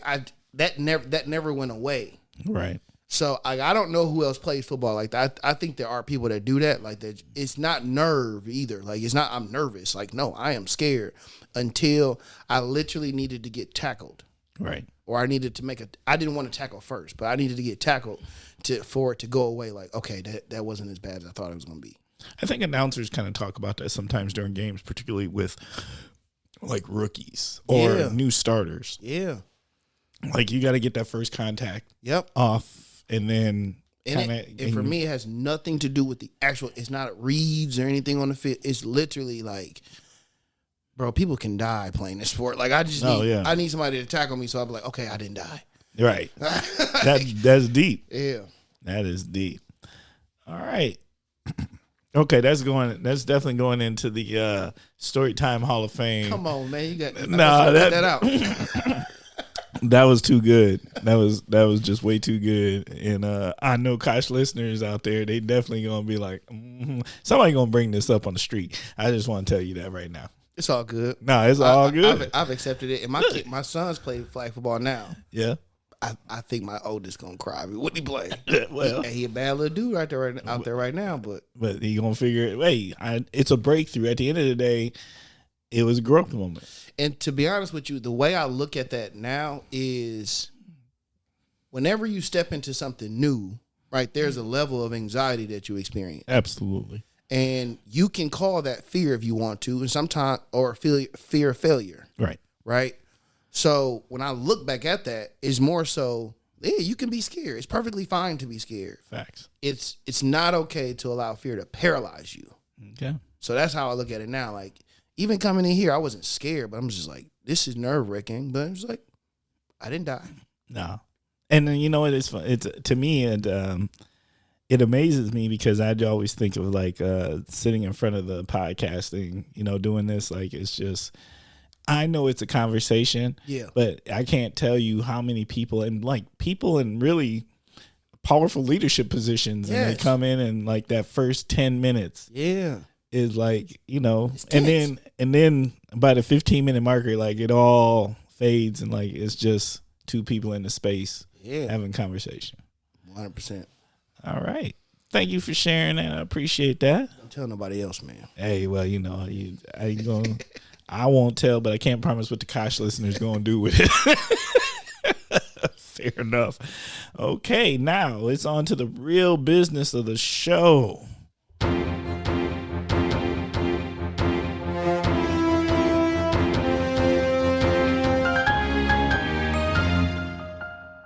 Every time I love it. I don't know why I love that. It's just, it sets the tone. Yes. And it is now time for the topic of the week. Topic of the week is chosen by our guest of the week. Sometimes I have to choose it, but 99.9% of the time I have not. Okay. So this week's topic of the week is, Anthony, please share. I'm going to go with diversity, equity, and inclusion. Okay, let's go. I want to do it. So, again, that is my title for the district. That's what I serve as, the Director of Diversity, Equity, and Inclusion. I've been doing work underneath the umbrella of diversity for the past 9 years. And for the past 9 years, I've been able to not have to mention the work that I did directly because it wasn't in my title. And I've always tried to avoid it because of the stigma that comes with doing diversity work. Facts. Right? The assumptions about the things that you agree with, the idea that you become like the vocabulary police, the idea that people can't talk around you, the idea that you're judging people all the time, the idea that you always have these lenses on and you're ready to call people out and not call people in. So I've literally been able to just say, hey, this is what I do, because I came from Fox Valley Tech before I came to the Oshkosh Area School District. So I can't avoid it anymore. And I know that sometimes the word diversity is a hot button topic for some people. It's a word that causes hair to raise on the back of their neck. It's a word that causes people to sometimes begin to walk on eggshells. It's a word that causes like a physical reaction, right? Like people start to sweat literally in front of you. It's a polarized word. Yes, you get called woke and all this other stuff with the negative notation. You're assumed. It's just so many assumptions and everything that's made about it. But again, going back to what I said earlier, like it is that deep. It's just not that difficult. One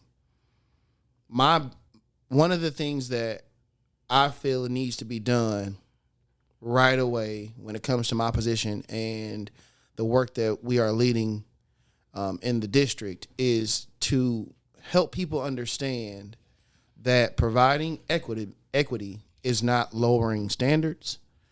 It's very difficult to do that sometimes because some people just they're just set in their head like, no, you're just you're giving kids passes, or you're not teaching them anything. You're just passing them. I was like, no, that's not what we're doing.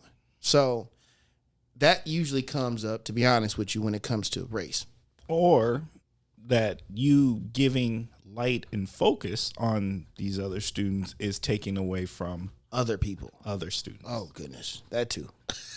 So again, it's deep. It's just not that difficult, right? So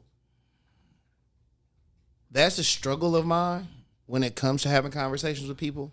It's something that I navigate those conversations well.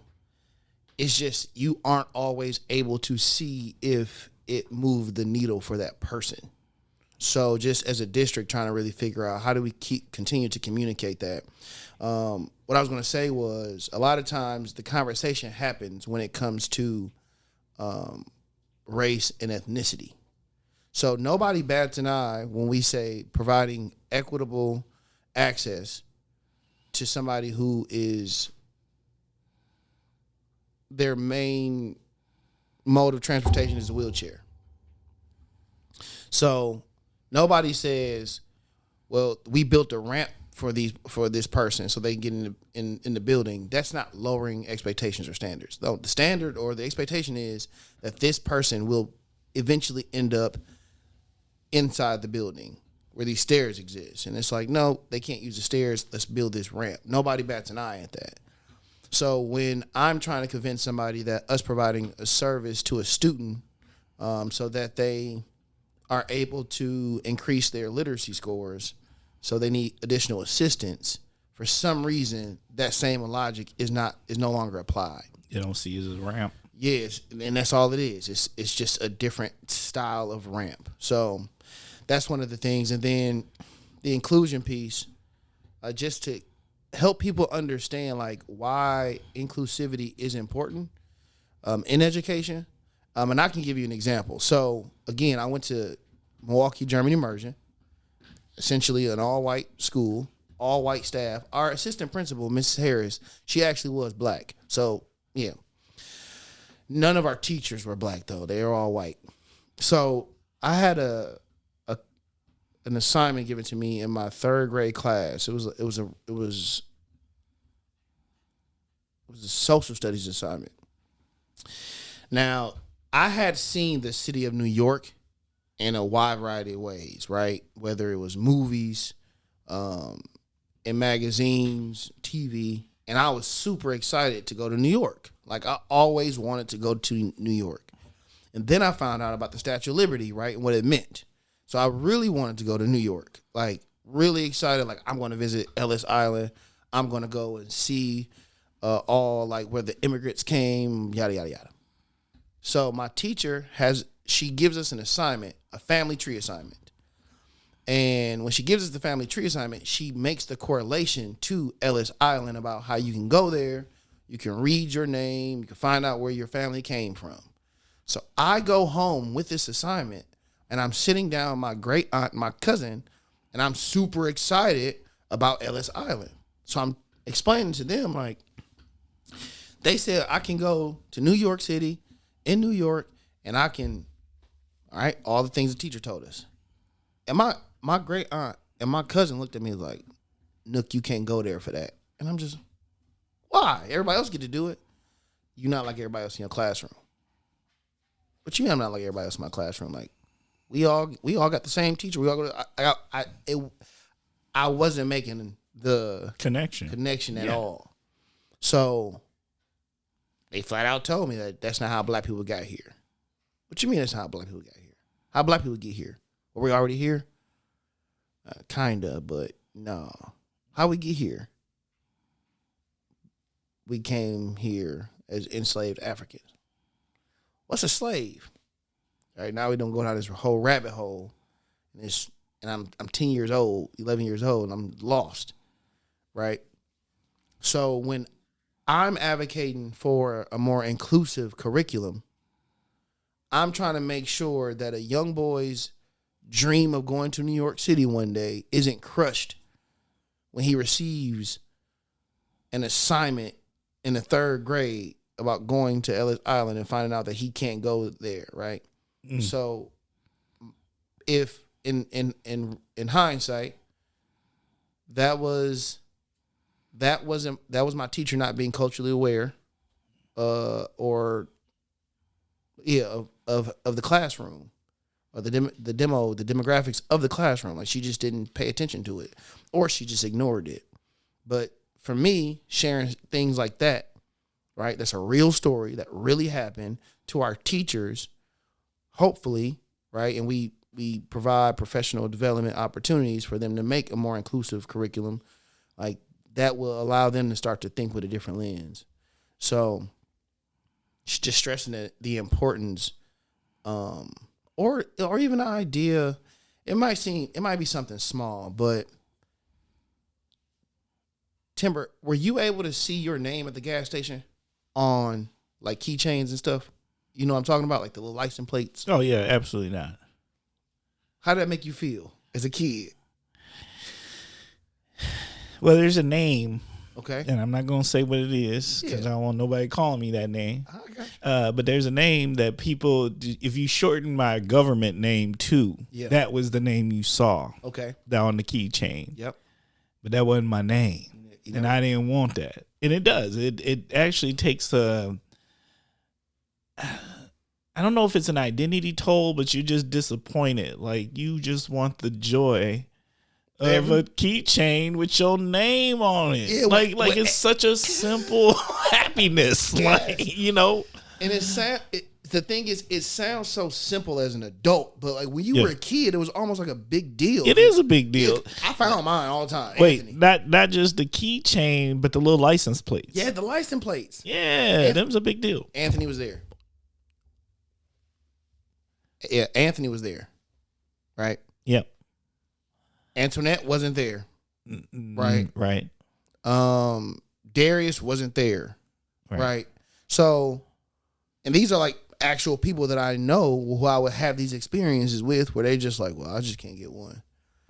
And you know, everything matters to a 10, 9, 8-year-old. Yeah, no, you think about it because when you said it, it was serious to me. Yes. Like, because I remember that. Like, I could never find my name. And not that my government name is some really weird name. Yeah. But it just wasn't common. Yes. So even the idea of you having to say it wasn't weird, it's like, what the hell makes a name weird? That's true. You know what I'm saying? Like, yeah, that's true. It's because we're not introduced to names. Right. So from kindergarten to 8th grade, remember, I'm learning German. Mm-hmm. All I saw was German names in there. Hans, Uli, like whatever name that was in the material. Right. For the most part. And then when we were reading English literature, like I didn't see a name that was reflective of people that look like me most of the time, unless they had a standard, air quotes, by the way, are happening right now, like a standard American name. Okay. So even the idea of asking teachers to be a little bit more conscious of the names that you are including in the word problems that you're creating. So my wife is a teacher by trade. She hasn't taught in a few years. She'll go back soon. But I asked her, so she's a math teacher. I said, so when you make your lesson plans, what names do you use? She's like, I use the names of the kids in the classroom. I like that idea. The problem is you're still missing a lot of names if you're not in a diverse space. Right. So the idea of finding what the top 20 and then insert ethnicity, nationality, race, whatever names into your lesson plans, and actually providing it to teachers like, hey, try to incorporate these names somewhere, so that when I meet somebody whose name is Chu Fang, I'm not looking at their name the first time like, what? Like, what is this? It's like, no, that's somebody's name. That's normal. It's a normal name. So it's small things that can be done, but that is no small thing. Yeah, but and the thing is, I'll keep calling it small. Those small things add up. Yes. And they help kids identify and create a better sense of belonging in the classroom. Right. So, yeah, just being able to explain to people like what is diversity, what is equity, and what is inclusion. Like, I can't tell you how powerful that hit me just now. Yeah. Because I can't tell you how powerful that is. Just the thought process in something so simple. Yes. Just put these in the word problems. Here you go. Here's 10 names from each of our main demographics within our that are moving into our region or are in our region. Yes. Here you go. Boom. And that humanizes people. And I can't even imagine what it would do for the esteem of those students in the region, because you're not invisible. Yes. You're not ignored. Yes. Your name in a word problem says you matter. Yep. And that there's thoughtfulness behind it. And your name in another classroom in another building. Right. So now that's powerful. So now, Timber, when this kid meets somebody that's seen his name before, they don't have to say, oh, well, you got a nickname? Right.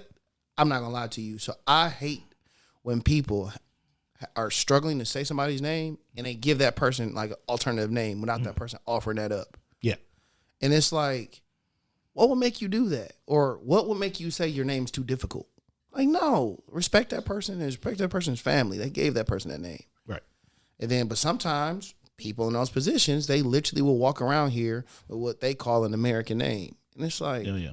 like, what are we doing as the melting pot, right? Like America is the place of opportunity, and we're accepting people here, right? For the most part, allegedly, supposedly. And we don't even like, even when people. I'm sorry, I couldn't. I just couldn't even keep a straight face. So even the idea of somebody saying like you need to speak English, like most people don't know this, but we don't have an official language in America. Right. No, we don't. Yeah. So just, really trying to get the message out there about what this work actually is, what it needs to look like. Because at the end of the day, the Oshkosh Area School District, when it comes to equity, we are here to provide high quality teaching and learning for all of our students. Facts. That's it. Facts. That's the definition of equity for us. And it's not going to be the same thing for all students. It looks different. It's going to look a little different. The way I like to describe equity sometimes for people so they really understand what's happening is, so equality is me giving everybody in the room a book. Because I've seen those images where people are standing on stuff. Yeah. Sometimes those hit, sometimes they don't. Sometimes people are just like, whatever. Right. But I give everybody in the room a book, okay? And I say, hey, everybody go to your corners and read this. A student stands up and says, I can't read this. Another student says, I can't see this. So I have to give this child a form of the book, so they may need it in Braille. Okay. And then this student right here, this student needs assistance with his reading. So we have to get him a reading specialist or just provide him additional services. That's equity. Equality was everybody getting a book. Equity was everybody getting the services so they can gain the access to the information that was in the book. Right. So I know I'm preaching to the choir talking to you about this stuff. Hey, I'm here to learn too, though. I got you. You know what I'm saying? Look, even when you're in the work or have been in the work for a long time, finding the analogies or finding the descriptors to make it connect. Yes. Like, it matters because the one thing that's always changing is who you're serving. Yes. And so, like, I always need to hear new terminologies, new ways to approach this. Yes. And even new ways to think about it. Yeah. Like, that's powerful stuff. I'm still floored about, like, the just giving a list of names to teachers, because how hard is that? That's so low bar. Yeah. But the impacts that would make is huge, and it's just not a strong argument for a parent to say, like, that's harmful. Not at all. It's not harmful at all. Yeah, it is just it's a real. I don't want to see.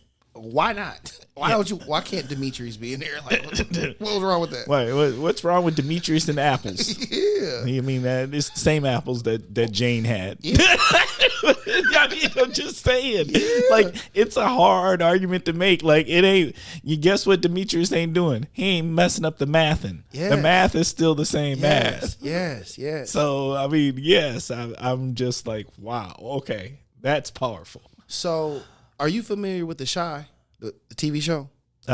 Yes, I do know about it. I've not watched The Chi. I've been told to watch The Chi. Okay, so there was a very powerful message in one of the episodes. I think it's like the first or second episode. Most people won't catch it. You got to have a certain lens on to see it. Okay, so what happens is the teacher goes around the entire classroom and she was asking everybody to read. And I don't know what type of anxiety you felt when it was your turn to read. Oh, yeah, I hate it. Oh, yeah, I used to be skipping. Let me practice my part. Let me count, see what paragraph I'm going to get. That was me.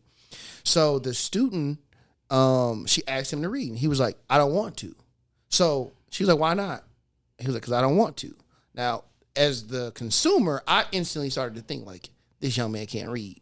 They set it up that way, too. But, yeah, that was the assumption I made. So they cut to another scene. They come back. Now he's sitting on a side with a young lady who was interviewing to be a teacher at the school. So she sits down with him.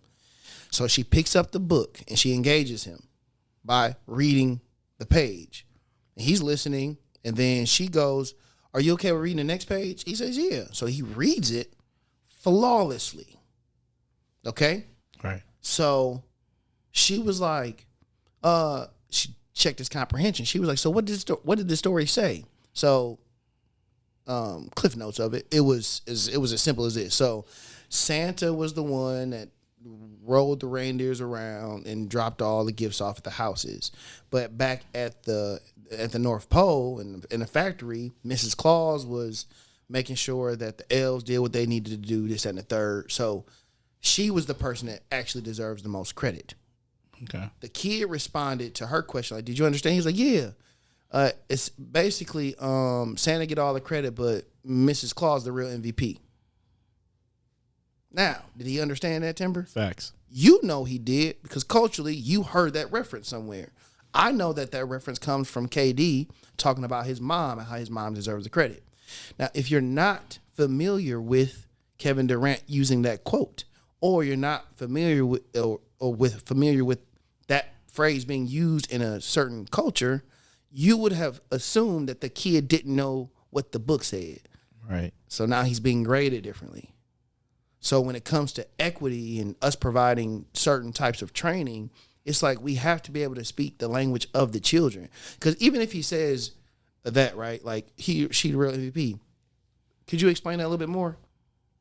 to get him to Yeah, respond. to elaborate on it. Yeah, because he knew. Yeah, he had an answer. He had an answer. So there's a lot of work to be done for sure, but just explaining to people like that's what the work is. It's not lowering the bar.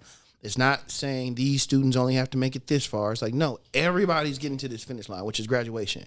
But I'm not interested in graduating with the bare minimum.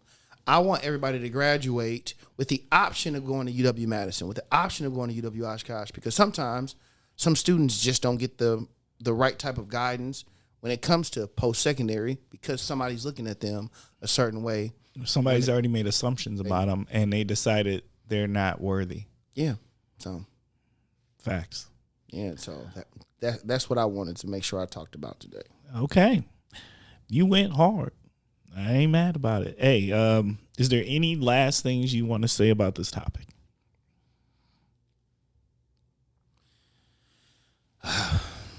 No, I'll leave it at that. Okay. A lot of work to be done. A lot of work to be done. In the Kosh, in the Valley, in the state, around the country. So it's not a unique thing for the space that we occupy here. This isn't he's saying that Oshkosh. No, it's everywhere. It is. Yeah. And I will say this. So this is my last thing. Since I've been here since 2008 in the area, this, in my opinion, this area has progressed significantly. I would not be here if I did not feel that. I would agree wholeheartedly. Yes, I do. I do believe that I have enough skill. I have enough experience that I could move if I wanted to. But I plan to raise my children in this area through graduation from high school. I'm here. Yep. I've been here. I enjoy it here.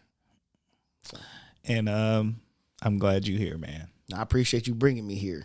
Yeah, I feel you on that. And I want to send out to the community, like, I really want the community, the Kosh listeners, to really hear what you said. We in this together. And so when these things pop up, when you're hearing about these changes, these things that we're going to do a little differently, to support them. Support them and understand what we're really trying to do. We just out here trying to build some ramps. It ain't that deep. You know, it just ain't that deep. We just building some ramps. So I love it. All right. Okay. Thank you, Anthony. At this time, we're going to start going towards the wrap up. Hey, Kosh listeners. Woo, we put energy into today. Let me just say thank you for spending time with us. Thank you for giving us your minds, giving us your ears. You already know.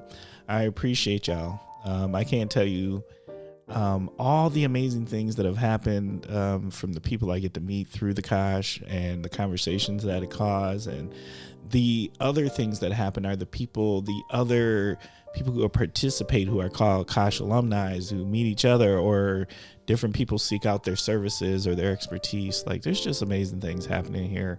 So, and I owe it to y'all. Thank y'all for supporting this platform. We appreciate you. Hey, you already know we're a work in progress. If you would like to be a guest on the Kosh, please reach out to us at askthekosh@gmail.com. Once again, that is askthekosh@gmail.com. Be a guest or suggest a guest. Trust me, I'm quick to reach out to people. This is a great place for people to understand each other, a great place for people to find out who's in their community. We are ripping down silos. That's what I like to think that we're doing here. So I appreciate you. Also, Kosh listeners, you already know I got my one request, and that request is this. Look, take some time, subscribe to the podcast. I just need you to subscribe and leave us a review. Let us know how you're doing, A, and then B, let people know how we're doing. But what it does is it raises our analytics so people can learn about this. We think we have something very, very special going on here. And we would love if more and more people got to learn about the Kosh. So thank you for all your support. And I'm hoping, we're creeping up on our 100th episode. It's getting close. And just know The 100th episode is super special. It's not something we thought we would ever reach when we first started this journey. But now that we are within single digits away from it, like, I can't thank you enough for allowing it to happen. And also know that I am going to put out a GoFundMe to try to do a little fundraising, because we would like to build some funds for better equipment. Really, because that's about, we're into the equipment phase, and maybe the ability to be mobile-ish. We would like to go do some things and meet some people where they're at. We think we're semi-mobile now. We want to get a little more mobile than where we're at right now. All right, so now, literally to my favorite part of the show. It is shout out time. Anthony, what do you got for shout outs? All right, so be a little long-winded here. I'm sorry. So the first shout out I want to give, I alluded to this earlier, is to you. I appreciate the man that you are, the space that you have occupied in my life. You are a very near and dear person to me. I want you to know that. I love you. I appreciate that. Yeah. Love you too, man. Yeah, man. You, Britt just really, really influencing me to come here. Not to the Kosh, but literally to the Kosh, right? Not the podcast.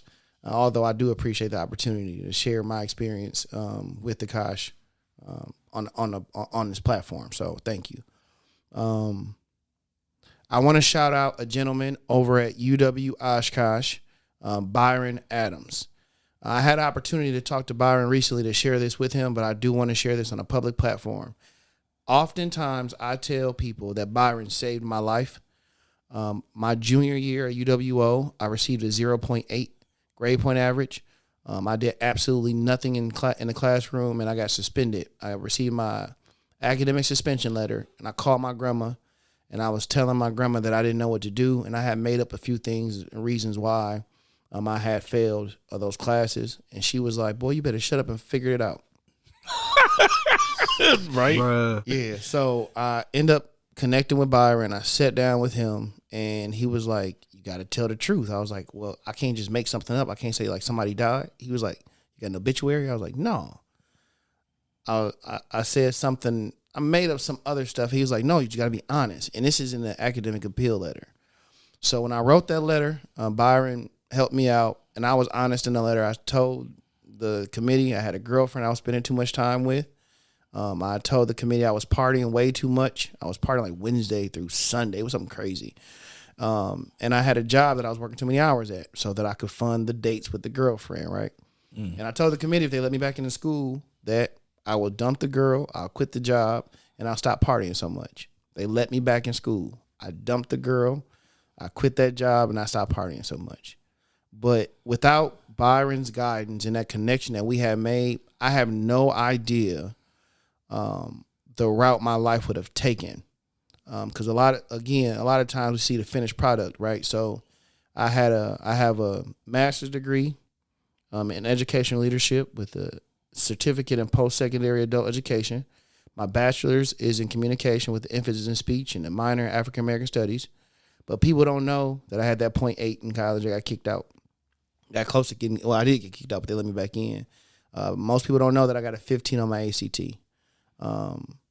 So it's very important that I shout Byron out because he legitimately, in my opinion, saved my life. Another guy I want to shout out is the vice president of diversity, equity, and inclusion at Fox Valley Tech. That might not be his official title. It's a little bit longer than that. Yeah. It's too much. I can't remember that. Rayon Brown. Rayon has been a huge momentum builder for me in the last few years.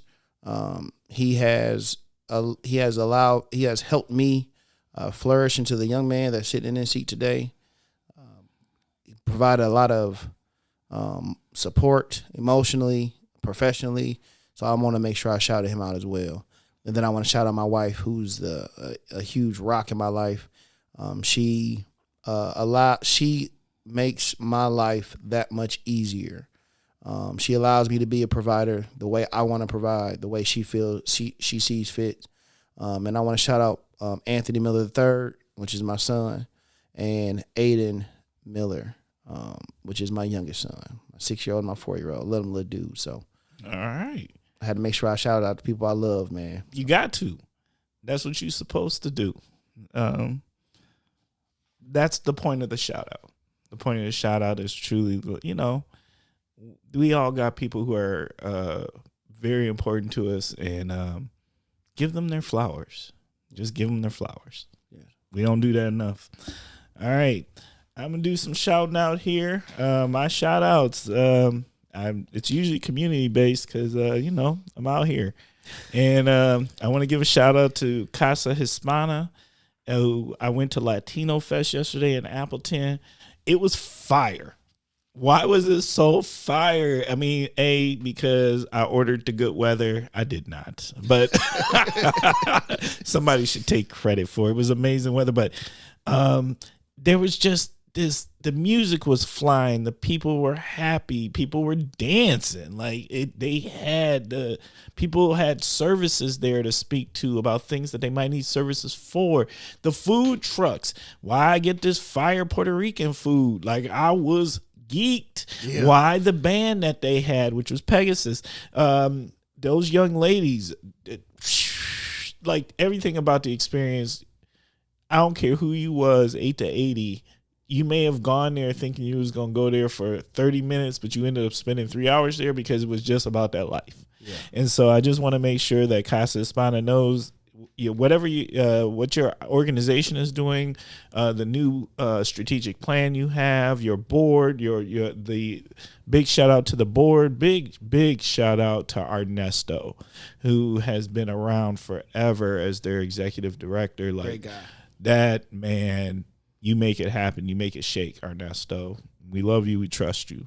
So I can't stress that enough. It was fantastic. And then I want to give a big shout out to Trina Wolt, who I got the opportunity also to go to the Pain Arts Center Jazz in the Garden event. And it was fantastic. I really, really enjoyed everything about it. The vibe, the music, the people, the atmosphere, just everything. I really had a great time with it. And Trina, I thank you so much for inviting me to it because I didn't know nothing about that. And I have not been about that. Yeah. So a new experience for me. Thank you for sharing a new experience with me. Thank you for growing me. So I appreciate you. I want to give a shout out to Sandy over at Tri-County Dental.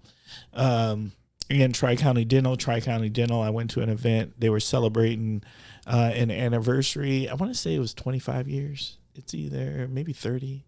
I'm not 100% on the years, but nonetheless, they had a great event. Tri-County Dental, if you don't know, provides free dental care in our region for those who can't afford dental care. And the work that's being done is amazing because you know what? People don't think about that. But when things are wrong in your mouth, everything is wrong. It's like health. Well, your mouth health is health. So when your health ain't right, ain't nothing right. But when it ain't right in your mouth, ain't nothing right. You can't even think straight. So the fact that they out here taking care of people, to the dentists that volunteer their times for it, to the dental assistants who go there and serve time there, and then for her team who makes it happen. For all sorts of people of income levels, our immigrants, just everybody, the work is amazing. So I want to make sure I shout that out. And then my last shout out goes to the students, to the educators, and to the parents for starting school. All levels, whether you are kicking them off to 4K or whether you're kicking them off to college, to all of y'all who are on this educational journey, and to the educators who are molding these minds and making us a better society, and to the parents who got to take care of them kids when they get done, there is love out there for you here at the Kosh. So, all right, we got one last thing to do, Anthony, and you get a choice. Okay, here's your choice. Okay, you either can provide us some words of wisdom. Mm-hmm. That's choice A. Choice B is tell us what would yourself today tell your 12-year-old self. Or option C, like most multiple choice, all of the above. You could do both if you choose. Okay. So the first thing I'll do is give some words of wisdom regarding diversity. I want people to know that it's ongoing work, regardless of who you are, what group you're a part of, however you identify. It is ongoing work. If you look at it like being in a tunnel, there is a light at the end of the tunnel. As soon as you reach that light, you're going to admire the mountain walls, and then you're going to go right into another tunnel. And it's going to be another light at the end. It's continuous. So that's the one thing I will say about that. And it's okay to make mistakes in it. Confront it. Be honest about the mistakes that you made and just figure out how to correct it. And then the other piece was my 12-year-old self.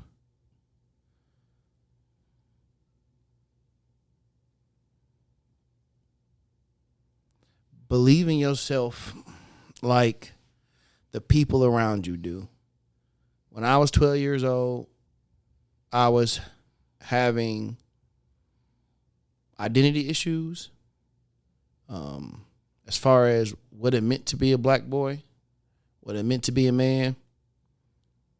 I didn't think I was smart because I almost flunked the 5th, 6th, and the 7th grade.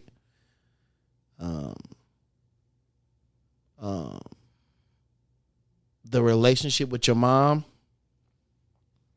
it will never exist. Stop looking for it.